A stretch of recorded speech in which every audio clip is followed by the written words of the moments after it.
Welcome साथियों, आपका हार्दिक स्वागत है। यदि आप इस चैनल से पहली बार जुड़े हैं तो सब्सक्राइब ज़रूर कीजिएगा। साथियों, आज का हमारा टॉपिक है प्रभावी संप्रेषण।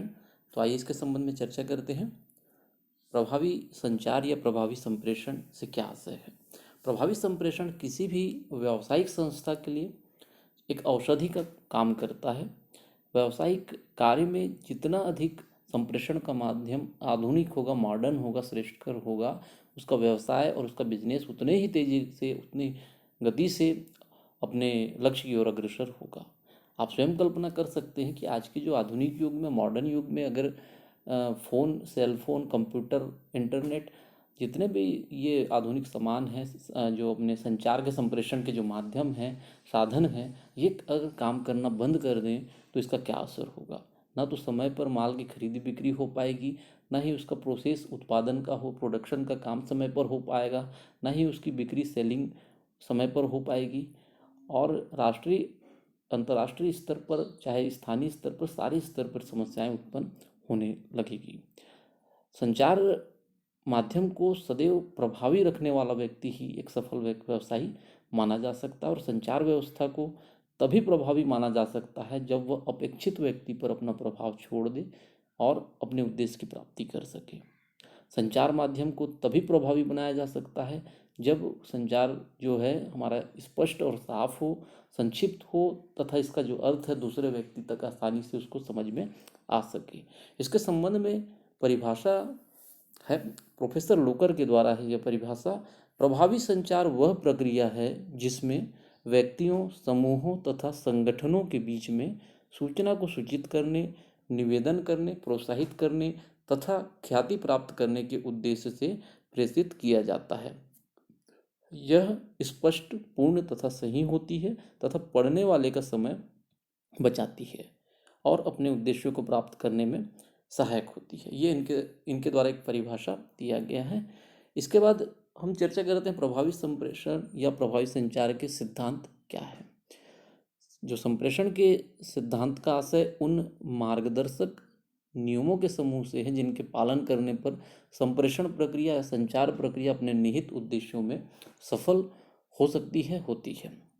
इसके संबंध में विभिन्न विद्वानों ने अलग अलग सिद्धांत जो किए हैं उसके बारे में थोड़ा सा चर्चा कर लेते हैं। जैसे संचार संप्रेषण के 6 सिद्धांत, एक विद्वान के द्वारा संप्रेषण के जो 6 सहायक सिद्धांत दिए हैं। क्यों, कौन, कहाँ, कब, क्या और कैसे। क्यों के संबंध में देखेंगे तो उसमें जो उद्देश्य छिपा होता है, किसी को सूचित करना है, प्रभावित करना है, शिक्षित करना है, सहानुभूति रखना है, मनोरंजन करना है, ऐसे कुछ उद्देश्य क्यों जो है इसके अंतर्गत निर्धारित काम रख सकते हैं। कौन के संबंध में देखेंगे तो श्रोताओं को जो समर्पण व्यक्तित्व विशेष के लिए, किसी उम्र, जैसे बच्चों के लिए या फिर वृद्ध वर्ग के लिए है, या युवा वर्ग के लिए, शिक्षक के लिए, ज्ञान के लिए, ऐसे वर्ग को रखा जा सकता है। कहाँ की बात करें तो स्थान हो सकता है, औपचारिक हो या अनौपचारिक हो, ऐसे स्थान इसमें शामिल हो सकते हैं। कब, तो इसके संदर्भ में समय निर्धारित हो सकता है, इसका निर्धारित कार्य। क्या की बात करें तो विषय सामग्री, क्षेत्र और आवश्यकता इसमें रखा जा सकता है। कैसे अगर बोले तो इसका व्यूह रचना, जो रणनीति होगी, शब्द, तस्वीर के माध्यम से, पारदर्शी प्रिंट के माध्यम से जिसे हटाया जा सकता है एवं शामिल किया जा सकता है। तो ऐसे 6 सिद्धांत एक विद्वान ने दिए हैं संप्रेषण के, 6 सहायक सिद्धांत जिसको बोलते हैं। इसके बाद एक अन्य विद्वान का है संचार संप्रेषण के जो 4 एस करके, 4 एस।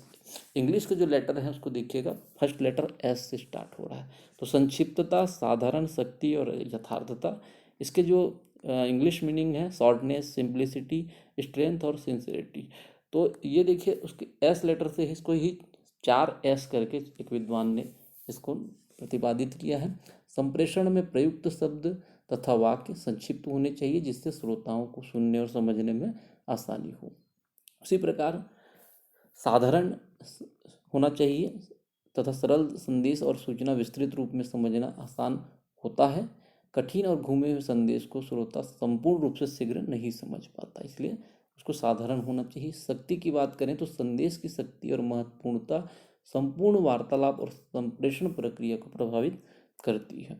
यथार्थता की बात करें तो संदेश की प्रभावशीलता इस पर निर्भर करती है कि संप्रेषक अपने द्वारा संप्रेषित संदेश के प्रति कितना यथार्थ है और कितना निष्कपट है। तो ये चार जो एस का सिद्धांत एक विद्वान के द्वारा है। इसी प्रकार एक विद्वान का है संचार संप्रेषण के जो 7 सी। यहाँ पे देखिएगा, विश्वसनीयता, संदर्भ, संतुष्टता, स्पष्टता, माध्यम, अनुकूलता, श्रोताओं की क्षमता। और इसके इंग्लिश के जो लेटर हैं, इंग्लिश जो लेटर फर्स्ट लेटर सी से ही स्टार्ट है। Credibility, context, content, clarity, channels, consistency या कैपेबिलिटी ऑफ द ऑडियंस। तो ये जो है 7 सी के सिद्धांत प्रतिपादित है कि अन्य विद्वान के द्वारा। विश्वसनीयता की बात करें तो जब तक संप्रेषक द्वारा संप्रेषित संदेश या सूचना का स्रोत विश्वसनीय नहीं होगा तब तक संप्रेषण भी विश्वसनीय नहीं हो सकता है। संदर्भ की बात करें तो संप्रेषण समय, विस्तार और वर्तमान परिस्थितियों से अंतर संबंधित होना चाहिए। संतुष्टता की बात करें तो संदर्भ के साथ संतुष्टता या तृप्ति अत्यधिक महत्वपूर्ण है। संप्रेषण के अंतर्गत दोनों पक्षों को संतुष्टता या संतुष्ट होना आवश्यक है। स्पष्टता की बात करें तो प्रभावशाली संप्रेषण के लिए आवश्यक है कि संदेश एवं उच्चारण जो है स्पष्ट होना चाहिए। माध्यम की बात करें तो संदेश की जो स्पष्टता है माध्यमों पर निर्भर करती है। जो संप्रेषण के लिए प्रयोग किया जाता है उसको हम संप्रेषण माध्यम कहते हैं। यदि वह स्पष्ट है तो संप्रेषण भी प्रभावशाली होगा। अनुकूलता की बात करें तो संदेश और सूचना की अनुकूलता या स्थिरता श्रोताओं को सर्वाधिक प्रभावित करती है। लास्ट पॉइंट है श्रोताओं की क्षमता। संदेश का जो संप्रेषण है करने से पूर्व श्रोताओं की क्षमताओं का आकलन करना चाहिए, उसी के अनुरूप संदेश या सूचना का प्रेषण करना चाहिए। ये 7 सी एक विद्वान के द्वारा प्रतिपादित है। तो ये सारे जो सिद्धांत के जो पॉइंट है इसे आप देख लीजिएगा। आपके बुक और गाइड से अगर कुछ और महत्वपूर्ण पॉइंट आते हैं तो उसे भी आप ऐड कर सकते हैं। इसके बाद हम चर्चा करते हैं प्रभावी संचार या प्रभावी संप्रेषण के आवश्यक तत्व। प्रश्न में इससे ही संबंधित प्रश्न पूछे जाते हैं। प्रभावी संचार या प्रभावी संप्रेषण के आवश्यक तत्व लिखिए, आवश्यक तत्व बताइए। इससे संबंधित प्रश्न अक्सर पूछे जाते हैं। इसमें भी देखिएगा जो 7 पॉइंट मैंने रखा है, ये 7 सी, इसको भी कई विद्वान इसको भी 7 सी के रूप में रखते हैं। क्या क्या है? संक्षिप्तता, अर्थपूर्ण, स्पष्ट एवं सही, पूर्णता, शिष्टता, वैचारिक लक्ष्य, निरंतरता। तो ये भी जो इसके भी इंग्लिश लेटर देखिए पूरे सी से स्टार्ट है। इसको भी 7 सी के नाम से इसको भी जाना जाता है। तो प्रभावी संचार के आवश्यक तत्व में इस पॉइंट को आप अवश्य याद कर लीजिएगा। संक्षिप्तता में देखें, प्रभावी संप्रेषण को संक्षिप्त होना चाहिए। संदेश में अनावश्यक शब्दों का प्रयोग नहीं करना चाहिए। जितना शॉर्ट रहे, संक्षिप्त रहे, उतना अच्छा ही हमारा संचार और संप्रेषण होगा। अर्थपूर्ण होना चाहिए। संप्रेषण को उद्देश्यपरक होना चाहिए और अर्थपूर्ण होना चाहिए। प्रत्येक व्यावसायिक संदेश में महत्वपूर्ण अर्थ सन्निहित होता है और संप्रेषण प्रक्रिया का सार है कि संदेश में जिस विचार अथवा अर्थ को प्रेषित किया जा रहा है, प्रापक भी जो है उसको उसी अर्थ और विचार में सुविधा से समझ सके। तो इसको अर्थपूर्ण होना चाहिए। स्पष्ट एवं सही, संदेश को सदैव स्पष्ट होना चाहिए और सही रूप में लिखना चाहिए ताकि उसको जो उसका प्राप्त करता है उसको आसानी से समझ सके और उसको सही अर्थ में समझ सके। पूर्णता, संप्रेषण की विषय सामग्री सदैव पूर्ण होनी चाहिए। अपूर्ण विषय सामग्री अनेक जटिलता और अवरोध बाधाओं को उत्पन्न करती है, साथ ही संदेहात्मक परिस्थिति का निर्माण करती है, इसलिए पूर्णता होना चाहिए। शिष्टता की बात करें तो संप्रेषण सदैव शिष्ट और शालीन भाषा में ही प्रयोग किया जाना चाहिए। व्यावसायिक प्रगति के लिए आवश्यक है कि बाह्य और आंतरिक जो पक्ष होते हैं, पिछले वीडियो में हमने जो पढ़ा है इसके रूप, आंतरिक जो उसका और बाह्य रूप का जो पढ़ा है, व्यावसायिक संचार के लिए जो हमने आधारभूत रूप पढ़ा है पिछले जो वीडियो में, अब देखिएगा कि जो हमने आधारभूत रूप पढ़े हैं वो व्यावसायिक संचार के आधारभूत रूप हैं।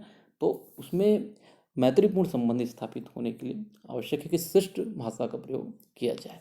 वैचारिक लक्ष्य की बात करें तो प्रभावी संप्रेषण के लिए आवश्यक है कि संदेश सदैव प्राप्तकर्ता की आवश्यकता के अनुरूप होना चाहिए। संप्रेषण सदैव दूसरों के लिए विचार होना चाहिए, उनके विचारों को ध्यान में रखते हुए होना चाहिए। इसके लिए आवश्यक है कि प्रभावी संप्रेषण दूसरों की भावनाओं, परिस्थितियों के दृष्टिकोण से किया जाए। संप्रेषण सदैव मूल विषय पर केंद्रित होना चाहिए, जिस हमारा जो मेन विषय है उस पर केंद्रित हमारा संदेश, हमारा संचार होना चाहिए। लास्ट है निरंतरता या निरंतर। संप्रेषण प्रभावी या तभी हो सकता है जब संबंधित दोनों पक्ष के मध्य निर्बाध गति से किसी प्रकार की बाधाएं ना हो और निर्बाध गति से आदान प्रदान हो सके, तभी इसका हमको लाभ मिल सकेगा। संदेश के महत्वपूर्ण तथ्यों को प्रभावी बनाने के ढंग से उसमें हम निरंतर संदेश का आदान प्रदान, मुख्य बिंदु और पुनर्विचार भी संबंधित पक्ष से कर सकते हैं। संदेशों के निरंतर आदान प्रदान से संवादहीनता से बच सकते हैं, क्योंकि संवादहीनता जो है इसकी सबसे बड़ी कठिनाई है, इसकी समस्या का मूल कारण होता है। अर्थात संदेश में निरंतरता का एक गुण अवश्य होना चाहिए, आवश्यक तत्वों में ये शामिल है। इस प्रकार जो 7 पॉइंट है प्रभावी संचार के आवश्यक तत्व, इसे आप बहुत अच्छे से तैयार कर लीजिएगा। इससे पहले हमने जो सिद्धांत पढ़े हैं वो भी आपकी जानकारी में होनी चाहिए। तो साथियों, उम्मीद करता हूँ ये वीडियो आपके लिए यूजफुल हेल्पफुल रहेगा। लाइक शेयर कमेंट के माध्यम से अपना प्यार देते रहें, और यदि इस चैनल से संबंधित आपको कोई उपयोगी सुझाव लगते हैं तो अवश्य दीजिएगा। Thank you.